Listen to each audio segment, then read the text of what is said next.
اندر اگر کوئی ایسا آدمی ہے اگر بغیر بچے کے ہو تو اس کی تو شادی ممکن ہے.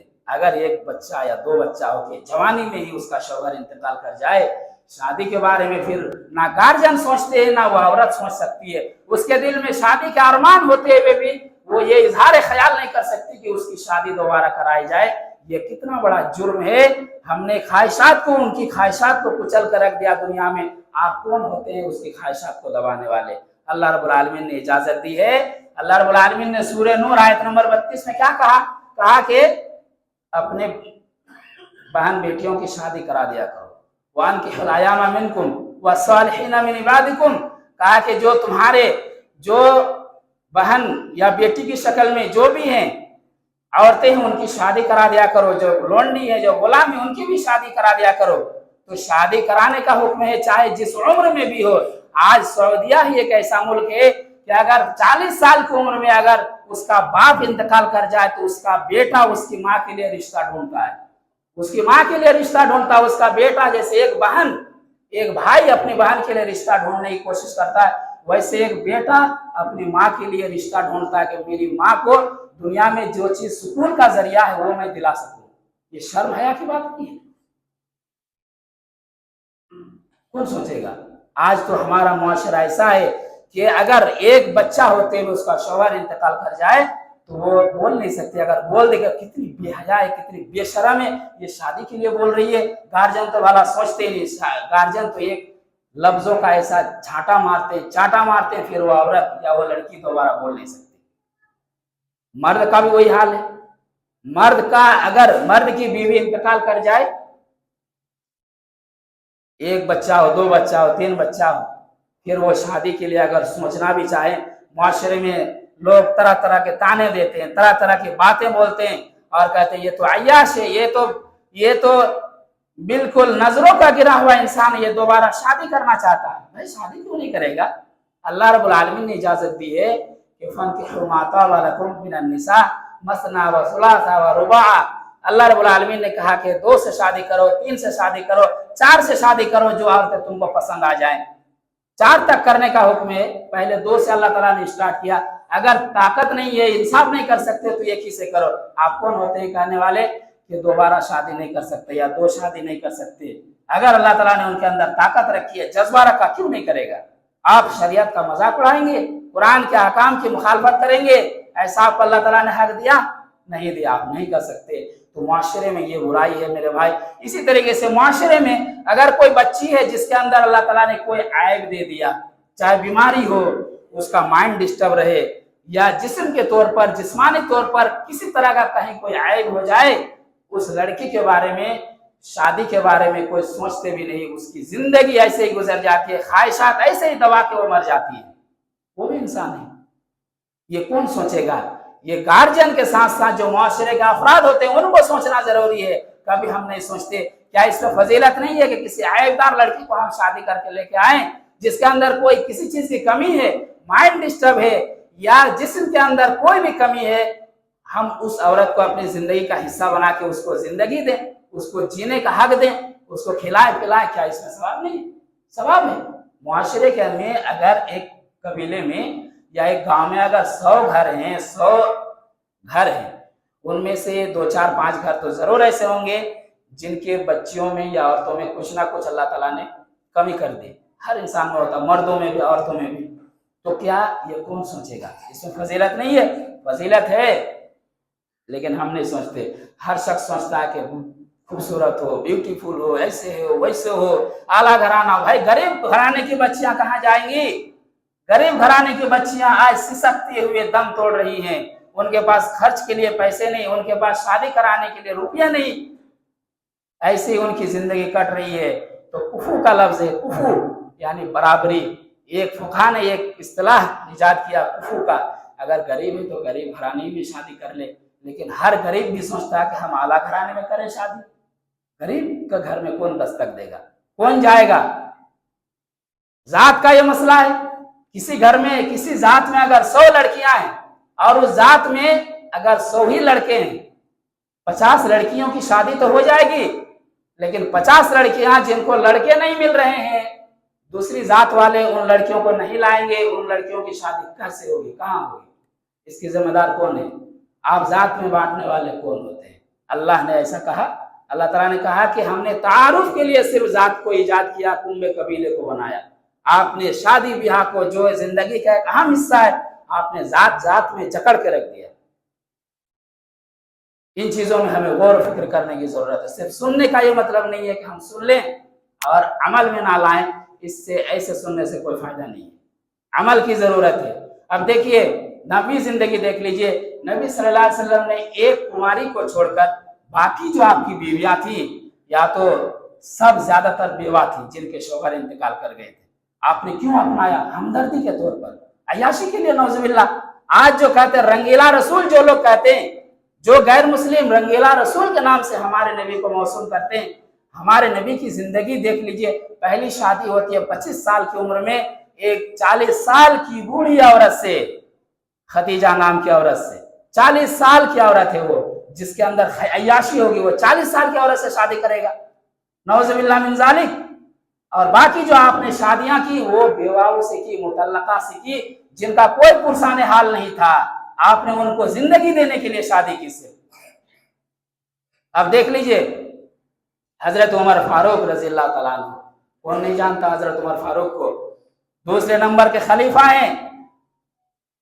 زمانہ اسلام سے پہلے ان کا جو مزاج تھا، جس طرح سخت تھے، بہت بڑے بڑے اعلیٰ گھرانے میں پیدا ہوئے، ان کا جو گھرانہ تھا، ان کا جو خاندان تھا، ان کا جو نسب تھا، وہ مکہ کے اندر قریش خاندان سے آتے تھے، اور ان کی جو کوالٹی تھی، ان کی جو صفت تھی، وہ زمانہ جاہلیت ہی میں منصف یعنی انصاف کرنے کے درجے پر فائز تھے۔ حضرت عمر رضی اللہ تعالیٰ عنہ جیسا آدمی اگر اپنی بیٹی کے لیے رشتہ ڈھونڈ سکتے ہیں تو ہم اور آپ کس کھیت کے مونی ہیں؟ کیا ہے؟ اب دیکھیے ذرا واقعہ دھیان سے سنیے۔ حضرت عمر رضی اللہ تعالیٰ عنہ جب اسلام لائے، اسلام قبول کیے، اسلام قبول کرنے کے بعد آپ جانتے ہیں کہ ان کا مزاج کیسا تھا۔ نبی صلی اللہ علیہ وسلم نے حضرت عمر رضی اللہ تعالیٰ عنہ کو دعاؤں کے ذریعے سے اسلام میں داخل کروائی، اسی لیے مراد الرسول کہا جاتا حضرت عمر کو۔ وہ حضرت عمر جن کی مرضی کے مطابق اللہ رب العالمین کو آسمان سے احکام نازل فرماتا ہے، وہ حضرت عمر کہ اگر وہ کوئی رائے دے دیں تو اللہ تعالیٰ ان کی رائے کو پسند فرمائے۔ وہ حضرت عمر کہ جن کی شاہانہ زندگی، شان و شوکت کی کوئی کمی نہیں، خلیفہ جب بنے 22 لاکھ مربع میل کے مالک، ایسے شخص کا کیا حال ہے؟ ان کی سب سے پہلی اولاد یہ حفصہ رضی اللہ تعالیٰ عنہ ہے، پہلی بیٹی، سب سے پہلی اولاد بیٹی حفصہ کے نام سے۔ حفصہ کا نکاح ہجرت سے پہلے خنیس بن حذافہ سہمی رضی اللہ تعالیٰ عنہ سے ہوا تھا۔ خنیس بن حذافہ رضی اللہ تعالیٰ عنہ، ان سے شادی ہوئی، لیکن شادی ہونے کے بعد جب اسلام کا سب سے پہلا غزوہ بدر پیش آیا، اس میں خنیس بن حذافہ سہمی یہ جنگ میں شریک ہوئے اور ایسا زخم لگا کہ زخم کی تاب نہ لا کر انتقال کر گئے۔ جب انتقال کر گئے، حضرت عمر فاروق کی بیٹی گھر پہ آ گئی، بیوہ ہو گئی۔ حضرت عمر کو یہ فکر دامنگیر ہوئی۔ اس وقت حفصہ کی عمر تقریباً 21-22 سال بتائی جاتی ہے۔ ایک بیٹی جوانی کے عالم میں بیوہ ہو گئی، شوہر کا انتقال ہو گیا شہید ہونے کے ناطے۔ حضرت عمر رضی اللہ تعالیٰ عنہ کے گھر میں کس چیز کی کمی تھی؟ کسی چیز کی کمی نہیں تھی۔ اتنے بڑے شان و شوکت کے مالک، اتنے اعلیٰ گھرانے کے مالک، اتنے اعلیٰ گھرانے کی حفصہ رضی اللہ تعالیٰ عنہ، ان کے لیے حضرت عمر رضی اللہ تعالیٰ عنہ رشتہ ڈھونڈنے لگے، من ہی من سوچنے لگے کہ حفصہ کی شادی کہاں کرائی جائے، کہاں اس کے لیے رشتہ ڈھونڈوں۔ سب سے پہلے عثمان غنی رضی اللہ تعالیٰ عنہ، ان کی بیوی رقیہ رضی اللہ تعالیٰ عنہ جو نبی صلی اللہ علیہ وسلم کی بیٹی تھی، صاحبزادی تھی، ان کا انتقال ہو گیا تھا۔ پہلے عثمان کے پاس گئے اور کہا کہ کیا کہا کہ عثمان میری بیٹی سے نکاح کر لیجئے، میری بیٹی سے شادی کر لیجئے۔ حضرت عثمان نے کہا کہ مجھے کچھ دن سوچنے سمجھنے کا وقت دیجئے، پھر میں انشاءاللہ بتاؤں گا، ابھی شادی کا مجھے اتنا موڈ بھی نہیں ہے، خیال بھی نہیں ہے، میں سوچ سمجھ کے بتاؤں گا۔ پھر کچھ دن کے بعد سوچ سمجھ کے بتا دیا کہ میں ابھی شادی نہیں کروں گا۔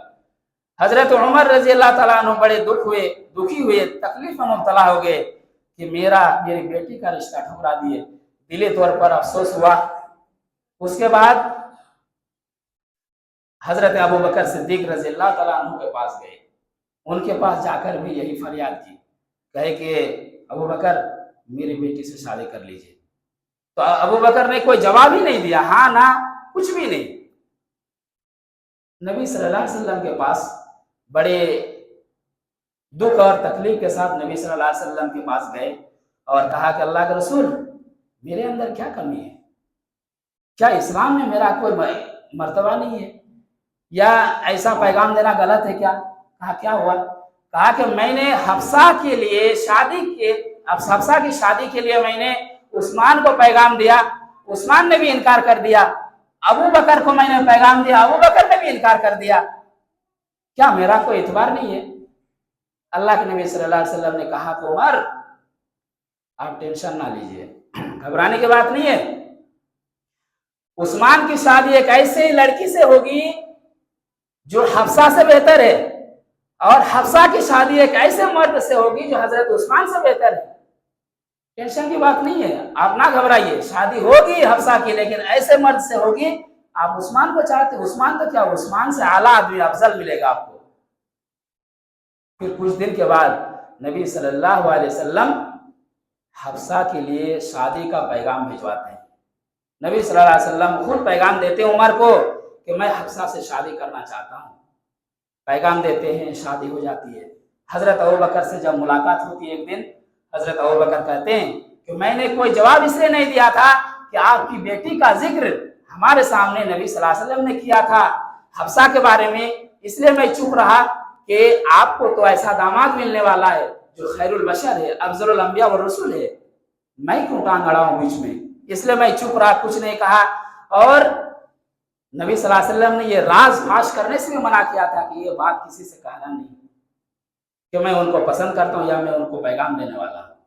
تو یہ ہے حضرت عمر رضی اللہ تعالیٰ عنہ جو اپنی بیٹی کے لیے فکر مند رہتے ہیں، بیوہ ہونے کے بعد، اور ایک نوجوانی کی عمر میں جب بیوہ ہو گئے تو پھر شادی کی فکر دامن گیر ہوئی۔ ویسے ہی ہر گارجن کو سوچنا چاہیے، سمجھنا چاہیے اپنے اولاد کے لیے کہ بھائی شادی جلد سے جلد کرائی جائے۔ آج اعلیٰ تعلیم کے بہانے، زیادہ لکھانے پڑھانے کے بہانے کیا کیا برائیاں ہو رہی ہیں، اس کا ذمہ دار کون ہے؟ تعلیم دیجئے، شادی کرا دیجئے وقت پہ، دونوں پڑھیں گے لکھیں گے، دونوں ساتھ رہیں گے، دونوں کانٹیکٹ میں رہیں گے، دوسرے سے چیٹنگ نہ کر کے اپنے شوہر سے چیٹنگ کریں گے۔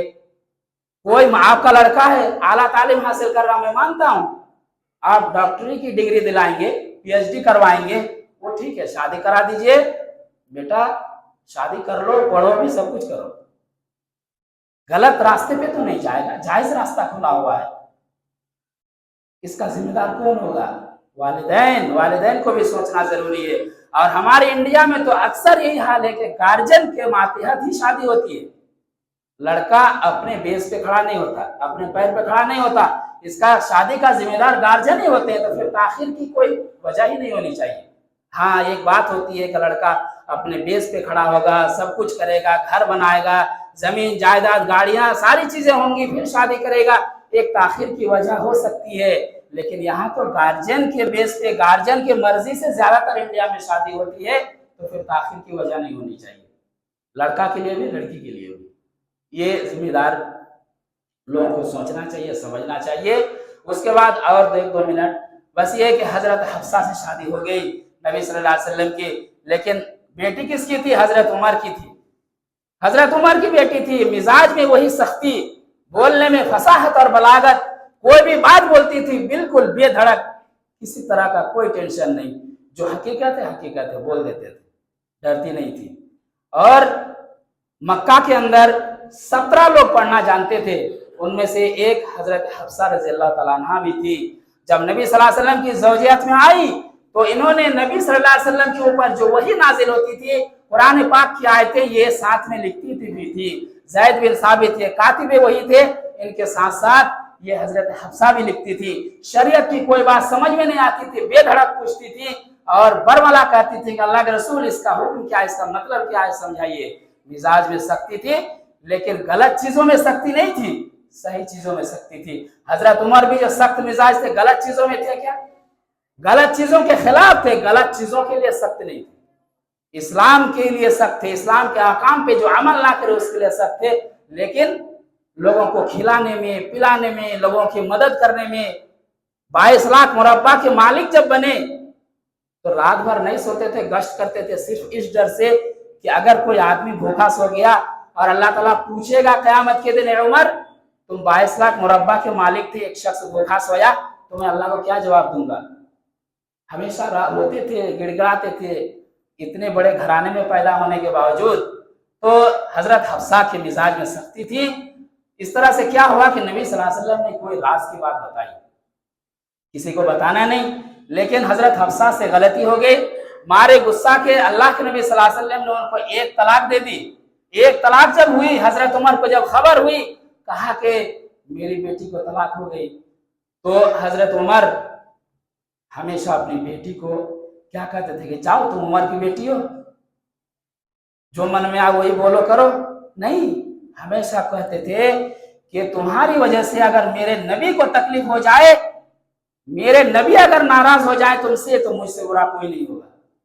ہمیشہ نصیحت کرتے تھے.